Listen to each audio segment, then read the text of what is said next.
My first question is to you. We've heard of a breaking news update this evening of J.D. Vance having a very heated conversation with Netanyahu, saying that Israel miscalculated the regime change assessment, perhaps trying to duck the blame to Tel Aviv. Is that how it's going down now? I think we can say that the United States, and that is Trump, has lost a strategic initiative. If you look at this current extension to a 2-week pause, which is effectively what it will be, as genuine as printing Indian currency in Pakistan. This has nothing to do with peace. It has nothing to do with peace talks. This is all about replenishing our stocks of ammunition, the exotic missiles and rockets and so forth that we expended early on in this campaign. We think that we spent somewhere between $12 and $16 billion in one of the most intense air campaigns in American history in the first 3 or 4 days of the fight with Iran. So I think it's fair to say we're in a lot of trouble. There are certainly recriminations going back and forth. There is no doubt that President Trump has to assume responsibility for the fact that he listened first and foremost to the Israelis and certainly did not pay much attention to people here in the United States that warned him not to do what he's done. Yeah. Are you suggesting that there were some people who wanted to not have this war and advised as such to the president, and he did not listen to them? Because we have not heard something like that, coming out of American reports. Yes, I think so. Obviously, I've known him for a long time. And, I advised him when I last spoke with him not to do a lot of things, to end the war in Ukraine quickly. While I was working for him in 2020, I said, Iran is a potential strategic partner. We should not look upon them as the enemy and so forth. All of that fell on deaf ears. Remember, he surrounded himself with these New York City billionaires who are all very loyal to the Israeli agenda. And he took a lot of money from these people in order to be elected as president of the United States. So I think when he was elected, he knew that at some point he was going to have to deliver on the promises he made. So I don't think he was really fully apprised of what was going on. Iran, a nation of 93 million, half the size of India, is not going to surrender to anybody. There's no reason why they should. They can absorb a lot of punishment in that. And they've demonstrated a new way of war, the 21st century way of war, which is linking space-based intelligence and reconnaissance to numerous strike weapons all over the country, enabling them in the space of a few minutes to concentrate enormous firepower wherever they want to put it. That's why any talk right now about invading Iran is absurd. Any talk about seizing islands in the Persian Gulf is an invitation to disaster. Yeah. No one has to sit on those islands to defend them. They can attack them from numerous locations inside Iran. Okay, go ahead. He was on the point of the missiles, Abhishek. There's a report and different reports coming out. I have one specific report, and because he's a war veteran and he knows a thing or two about these missiles, I have a report here with me, Colonel, and I'm going to read out a few details from this report. It's a UK a research think tank called RUSI, which has put out the report specifically on Israel. The Arrow 2 munitions depletion date projected 27th of March, which is today, which means they will have no more Arrow 2, Arrow 3 missiles. Defensive, the THAAD's projected depletion date 3rd of April 2026 as per the UK think tank. Offensive, the Blue Sparrow air-launched ballistic missile projected depletion date 5th of April 2026. David Sling Stunner projected depletion date 6th of April. Rampage supersonic missile projected depletion date 9th of April. And it goes on and on. What it tells you, and it corresponds, Abhishek and Colonel, with the pictures that are coming out of Tel Aviv. We don't see pictures of the Iron Dome or the interceptions happening anymore. There seems to be a real problem that Israel is facing. Yeah, I'm familiar with the report. I read it. If anything, they're being generous in that report to all of us. Israel's position is extremely delicate right now. They have virtually no air and missile defense whatsoever. 8 out of every 10 missiles and virtually most so-called drones are penetrating without opposition. So Israel is really in very bad shape. Now, as far as we're concerned, we need to keep in mind that all of the very expensive radars that we had installed across the region have been destroyed, which means we have great difficulty picking up on a lot of these missiles that are shot at us until, frankly, they're almost on top of us. And then finally, remember that we're 7,000 miles away from the United States. So when you're replenishing your stocks, which is what is happening right now, the replenishment has to come from the United States, thousands of miles. Then it has to be loaded. It has to be loaded onto aircraft, loaded onto ships, all of the time. And that's what this pause is all about. And I think then there will be an attempt to launch what they hope will be a war-winning offensive. And I don't think it's going to turn out that way at all. I think this is something for which the Iranians have prepared for over 20 years. And the Americans did not? No, of course not.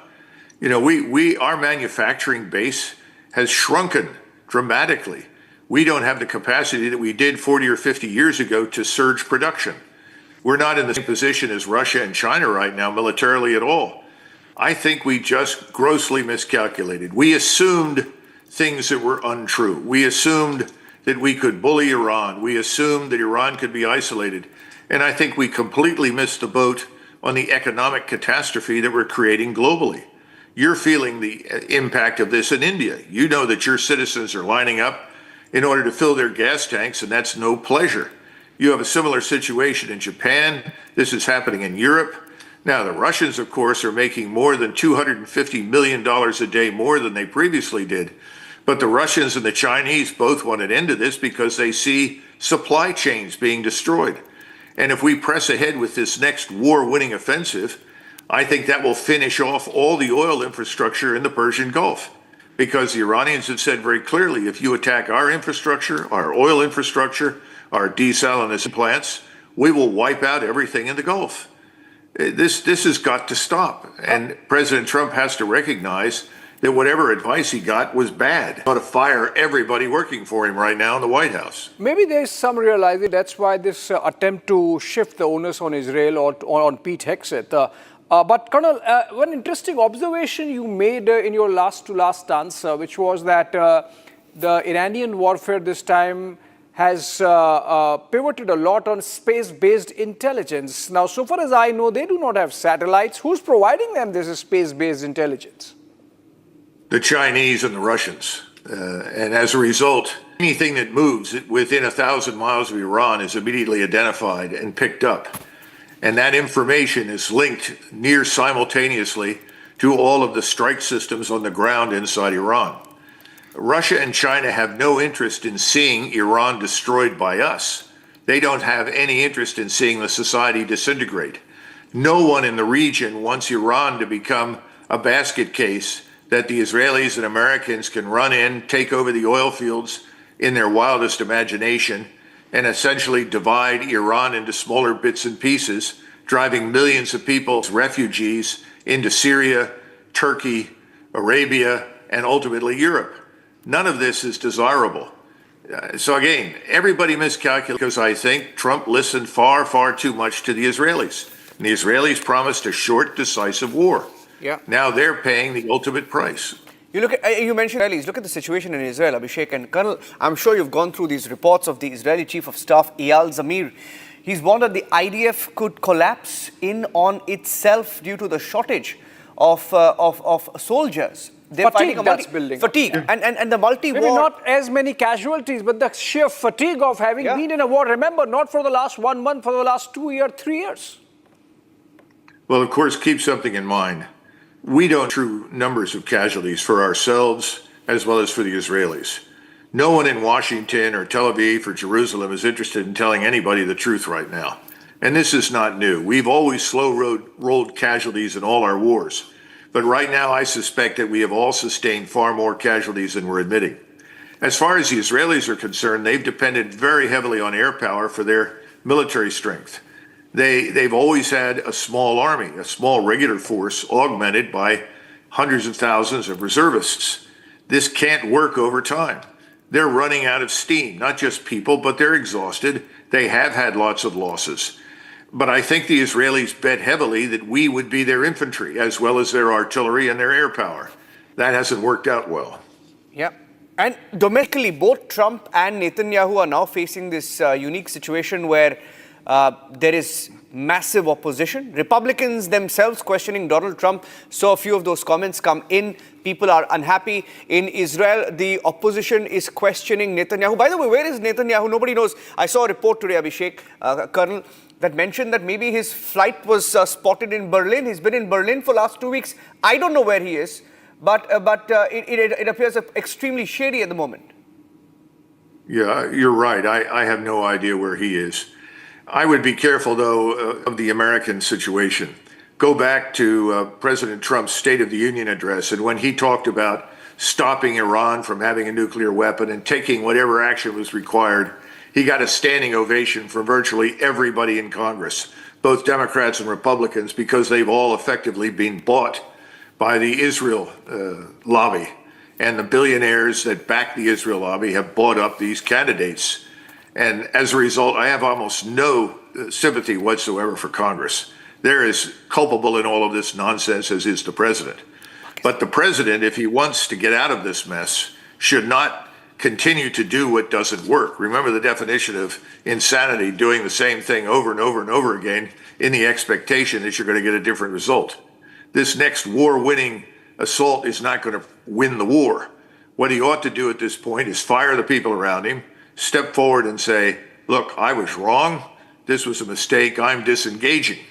If he were willing to do that, then large numbers of people in the world, I think, leaders would come and assist him to mediate an end to this tragedy. That's one of the reasons that I mentioned Prime Minister Modi previously. But there are others that could come in as well, people that all sides could trust. That's what we desperately need. We don't need an extension of this war. Yes. Couple of last questions. Last two, and I'll take one, Abhishek, and you can take one on Kargil Island. I wanted to ask Colonel Macgregor on, and you can take that, and I'll take the one on Pakistan, because you've spoken about Pakistan. You know, this joke of a country called Pakistan wants to mediate on the war. What's happening on that front? What are you hearing? Are they really mediating? Is there a mediation at all? You know, I have my doubts. I don't know. I mean, at this point, I don't think President Trump would turn away anybody who offered help. But whether or not that means anything, I mean, he says we're holding talks. What I've seen in the past is that the CIA and Mossad will pick people out of a government, people at levels below the senior leadership, and start conversing with them in the hopes that they can be co-opted or bribed. And ultimately, that'll help us win whatever we want to win. That's not going to work with Iran. The Mossad was already in and bought people up. They're acting as a courier. When he says he's talking to someone in Iran, who is he talking to? Yeah. Well, that's the whole point. None of us really knows. And that's why I think the intelligence agencies are talking to generals, colonels, or somebody somewhere in the hopes that this is going to be a breakthrough. I think it's just nonsense. I think you can't believe much of what's coming out of Washington right now. Everyone is desperate, even though we project this air of confidence. The truth is, behind the scenes, the president is quite desperate. He recognizes at this stage that he was lied to, and he made some bad calls. Well, the only way to get out of it is to admit that and disengage and ask for help from others.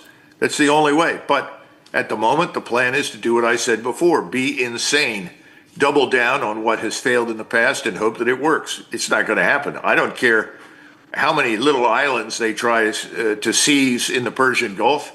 You put people on an island that's perhaps 14 or 15 square kilometers and a few intermediate range ballistic missiles or tactical ballistic missiles and drones, and everybody on the island is dead. This is not 1944. This is not 1984. This is 2026. Warfare is different. It's changed. Well, it is 1984 in the sense that war is peace. But Colonel Macgregor, my question is, if the weaponry is depleted, as you suggest, if the leadership is so clueless as to where to take this next, how then are you saying that the United States is going to double down? There are no weapons, there is no direction. How do you double down? You can't. Well, that's why you have a break right now. This is why you've got this phony pause. It's not for peace talks. It's to replenish the stocks. So I think they're bringing in whatever we still have in the United States, sitting on the shelves and bringing it out to the theater. That's what's happening to the Navy and the Air Force.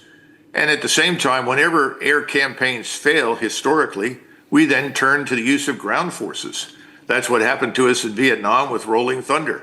I went through this during the Kosovo air campaign. It lasted 78 days.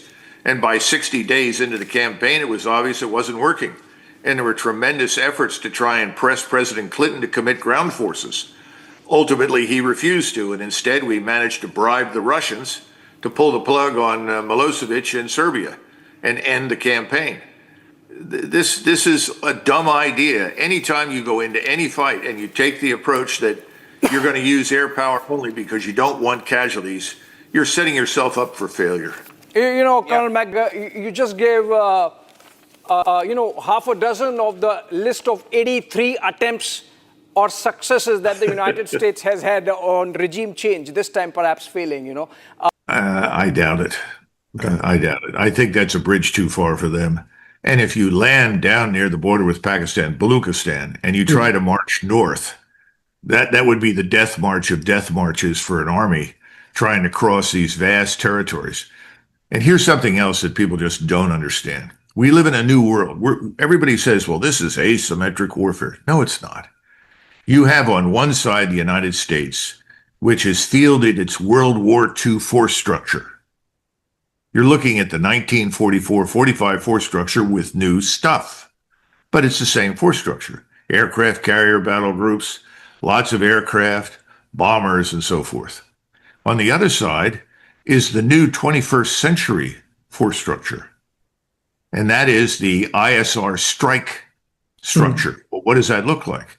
Well, this was first created as an idea by the Russians in the 1970s, and what they figured out was you have sensors in space, you have sensors at sea, you have sensors on the ground, sensors midway between space, terrestrial.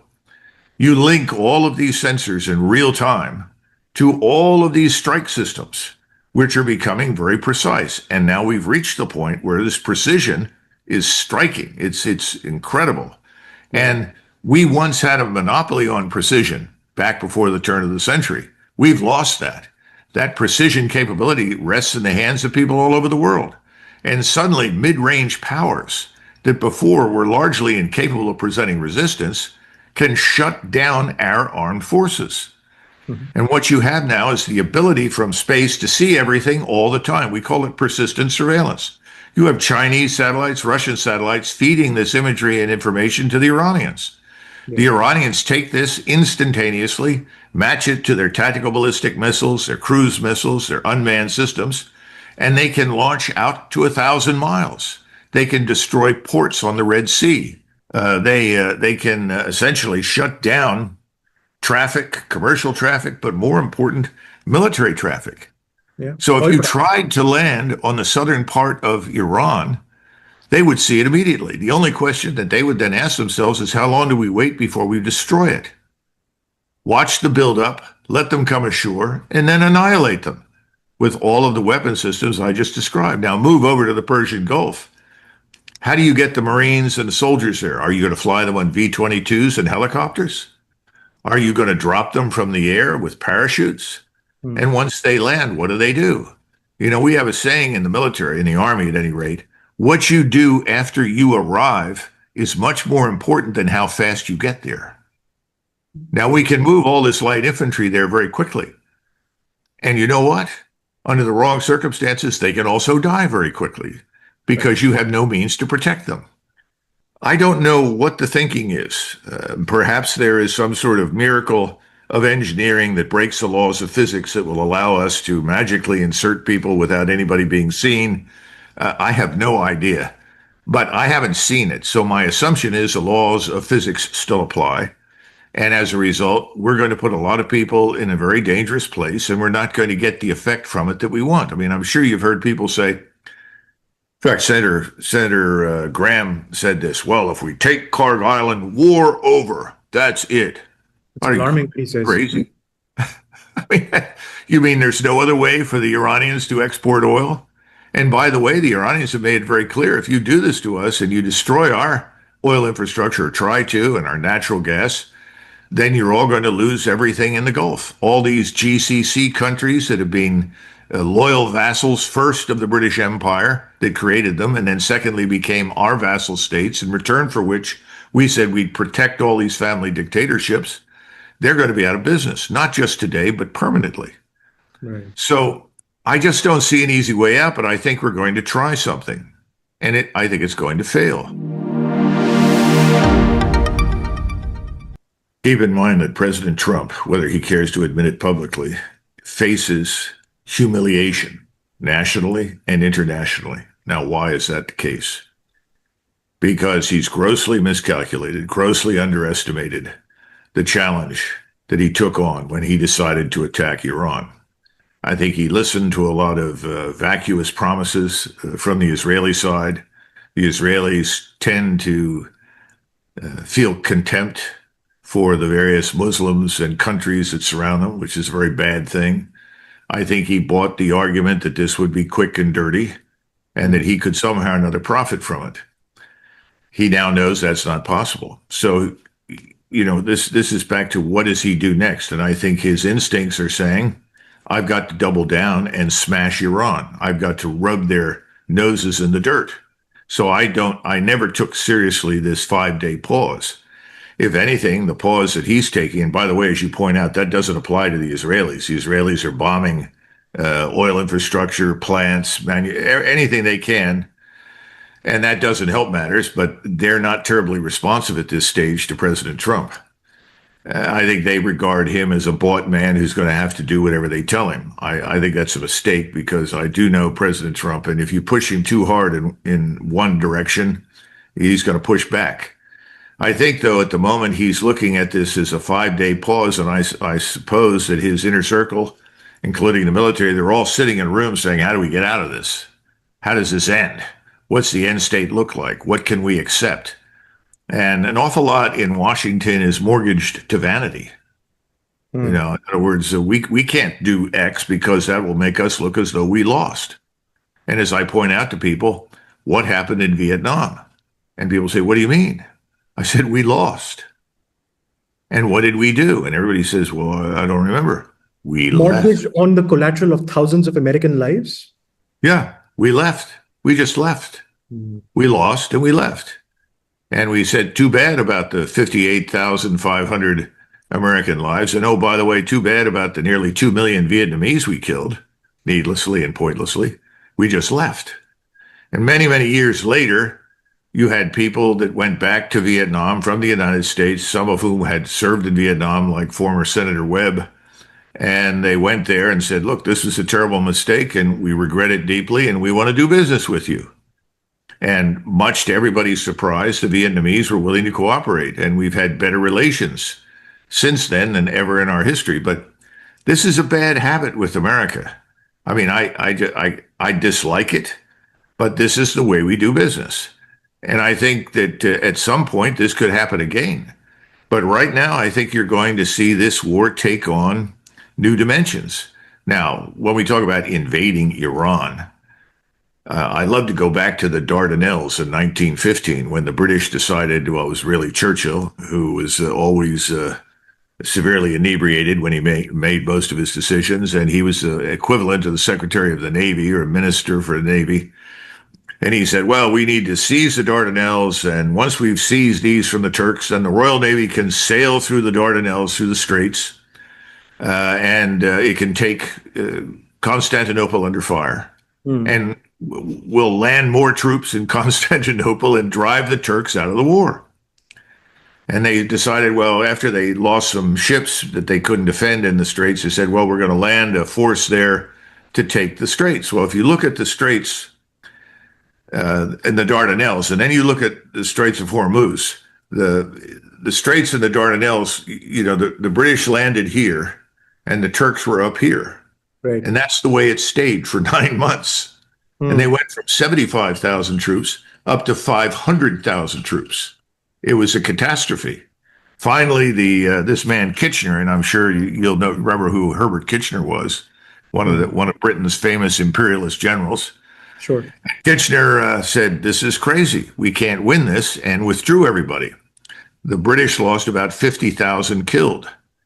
And they pulled all 500,000 men out, and it failed. Now, if you go to the Straits of Hormuz, you look at the walls around the strait, instead of being like this, they're almost like this. How are you going to take this and control it? Where do you put soldiers or Marines to control anything? Well, there are these discussions about going into the Persian Gulf and seizing islands, whether it's Karg at the top or any of the others. May I say How do you something? do this?